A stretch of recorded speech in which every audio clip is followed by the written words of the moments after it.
even as we celebrate Christmas with you, alam niyo naman the usual way we celebrate Christmas, right? Yes. So this year, medyo konting babaguhin lang natin kasi for the simple reason that yung budget natin dito that usually we give because of our Thanksgiving, dinala po natin sa ating mga komunidad.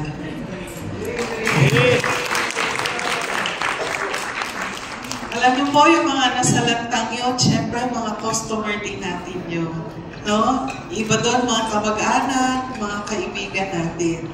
Okay. So, yun po ang unang-unang mensahe natin. Maaaring hindi tayo, wala tayong mga dancers or walang mga host na nakagaw, diba? Pero at least, kahit pa paano, tayo po ay sama-sama pa din na mag-celebrate ng Pasko. At yun ang pinaka-importante, di ba? Yes. Ang ating pagiging mga magkakaibigan, sa hirap at ginhawa, we can always count on each other. Tama po ba? Yes! Yeah. So, after that, ako po I want to introduce some of the colleagues that I have here. Gusto ko rin po silang magsalita. Tungkol na sa sinasabi natin, kanina ang dami kasing piniplay. No? Dami natin piniplay. Meron mga Globe of Good, meron mga Alagang Globe. Ano ba ang kaibahan ng Globe of Good? Kanina ko na rin, nakita nyo yung aming volunteerism video.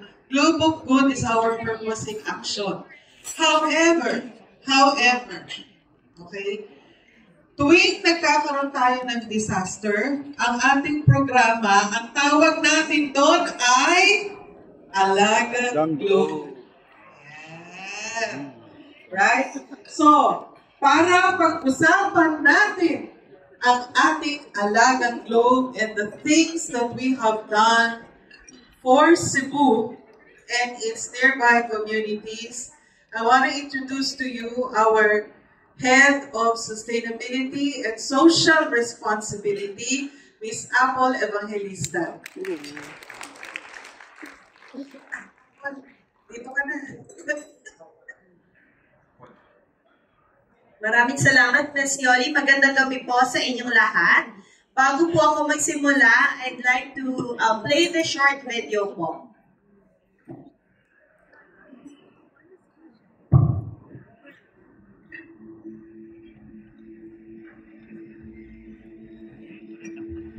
Where to begin when life has been washed away, carrying but a simple veil tentatively across what used to be.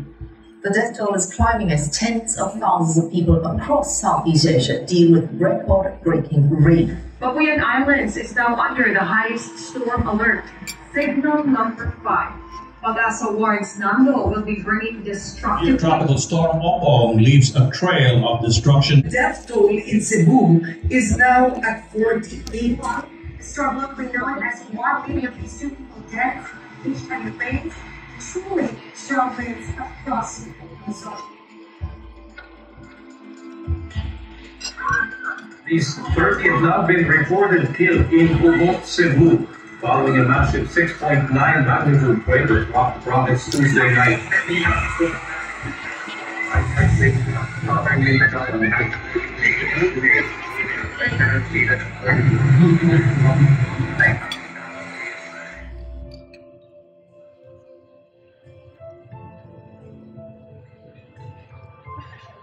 That's not hard.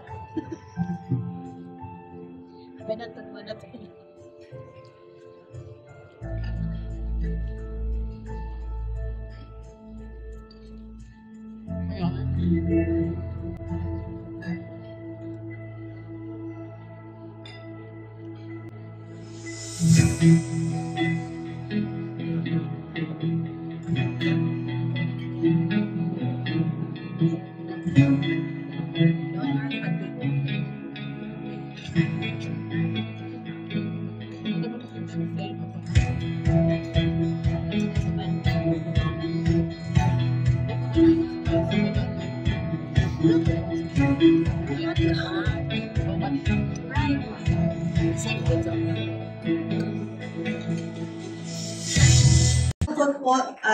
mapanood ng video, no? Alam ko, nakikita natin yan sa balita. Kayo po yung mismong nag-share ng mga ganitong balita. Nakakalungkot po. Kaya kami po sa Globe, talagang porsigido kami makapag-extend ng tulong sa ating mga partner communities. At ito po ay sa pamamagitan ng Alagang Globe. Ang Alagang Globe po, marami po yung mga parte. On ground, baka nakikita nyo rin po, meron kaming mga libreng tawag at libreng charging stations. Ito po ay matatagpuan sa mga evacuation centers at kung saan po meron tayong mga evacuees, whether in school grounds po or near the LG. So simula po ng lahat ng mga nangyayaring sakuna, simula ng taon na ito, nagkaroon na tayo ng halos 30 libreng tawag stations and libreng charging. At bukod po rito, kami rin po ay nag-extend ng mga food packs sa mga pamilyang naapektuhan. Today po, mga 9,000 na rin ang ating natulungan. Specifically po, dito sa Cebu, nakapunta rin po kami sa Bogo, sa Tabogon, noong Lindol, noong mga bagyo, meron tayo sa Asturias, sa Talisay, kami rin po ay nakapag-extend ng tulong. Ito po ay posible kasi meron kaming mga partner communities, baka kilala niyo po sila, Rise Against Hunger, Ayala Foundation. So on ground po, talagang pumupunta kami sa mga barangay na nangangailangan ng tulong.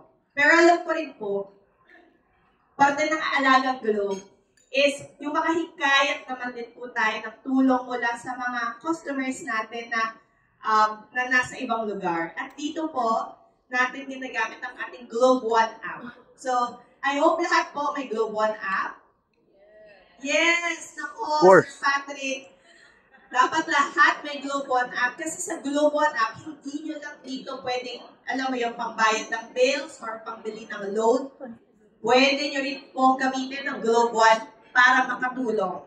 May dalawang pong programa kami nasa Globe One app. So, pag pupunta po yung Globe One app, pwede nyo pong tingnan ng inyong Globe Rewards. At kung kayo naman po ay Globe Prepaid, pwede nyo rin ma-access ang GoGive.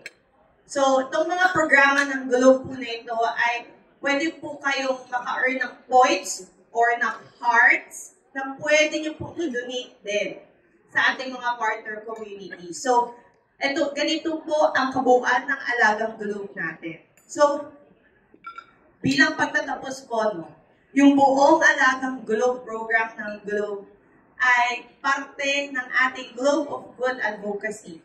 So, pagka nakakakita po kayo ng stories on Globe of Good, on advocacies, yan po ay magkakaparte dahil ito po ang main advocacy ng Globe rooted on our purpose. So, muli maraming salamat po sa inyo for helping tell the story, inspire our readers and our Filipino countrymen na talagang makapag-advocate for good and makatulong pa po sa mas maraming tao. So maraming salamat po. Merry Christmas and a Happy New Year po sa ating lahat.